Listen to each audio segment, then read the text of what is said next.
Баршаңызға қайырлы күн, менің арнама қош келдіңіздер. Бүгін сіздермен өте оңай 10 минутта жасалатын тағам дайындайтын боламыз. Ең алдымен картопты жақсылап жуып, керек емес жерлерін алып, дәл осылай видеода көрсетілгендей барлығын кесіп шығамыз және де ыдысымызға саламыз. Ал енді тауықтың төс етін алып, ұзыншалап кесіп шығатын боламыз. Міне көріп тұрғандарыңыздай, дәл видеодағыдай осылай кесеміз. Ал енді ыдысымызға саламыз. Үстінен тұз, қызыл бұрыш, қара бұрыш, қалауымызша дәмдеуіштерді қосамыз. Енді сұйық майды құйып, жақсылап араластырып аламыз.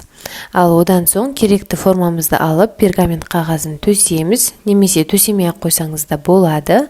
Ал енді барлық картопымызды салып, 200 градуста 40-45 минут шамасында пісіріп аламыз.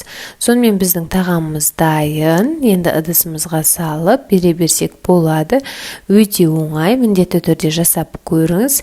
Егер де сізге видео рецепт ұнап жатса, менің каналыма тіркеліп, лайк басып, пікір қалдыруды ұмытпаңыз. Ас болсын, сау саламатта болғайсыз.